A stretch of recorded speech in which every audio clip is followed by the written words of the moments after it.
The man had barely stepped out to grab a bite when something major happened outside. He rushed out and saw people lining the street, all staring up at the sky. Nick followed their gaze and saw a massive cloud in the distance, dark and towering, blotting out the sky like an upside-down abyss pressing down on the horizon. Curious, Nick ran into the backyard to get a better look. But the closer he got to the eye of the storm, the stronger the wind became. What was even stranger was that the wind was flowing backward, being pulled straight toward the storm's center, and the faint glow flickering inside the dark clouds made it clear this was no ordinary weather event. Then, in the next instant, the wind stopped completely. All surrounding noise vanished at once. It was as if the world had been muted. Okay. The moment the words left his mouth, the lightning grew more violent. At first, he brushed it off, calmly reassuring his daughter that it was nothing serious. But when a bolt of lightning struck right in front of them, reality hit him hard. Nick immediately grabbed his daughter and ran back inside the house. At that point, neither of them realized how serious the situation truly was. Okay, you're fine. He hid right behind our house. Yeah, well, it's not gonna hit there again. Okay, because lightning doesn't strike twice in the same place.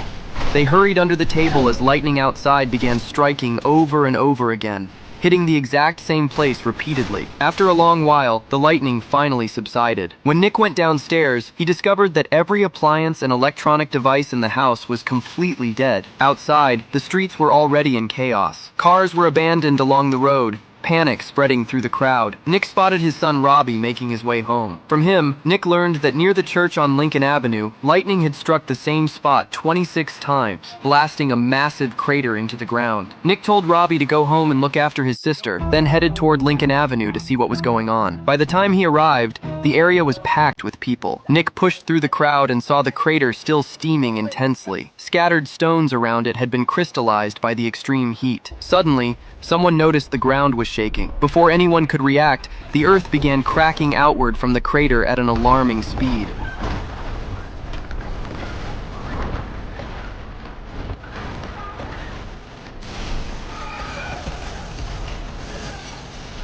Two police officers tried to clear the onlookers, but caught up in the crowd mentality, most people chose to stay and watch. Then the cracks spread even faster. The church by the roadside was torn clean in half by the immense pulling force. As the church's roof collapsed into the pit, the ground rose and fell as if breathing, then caved in with a thunderous crash. It was as if something was forcing its way up from beneath the earth. A car by the roadside had barely slid into the crater when, in the very next second, it was violently launched back out by some unknown force.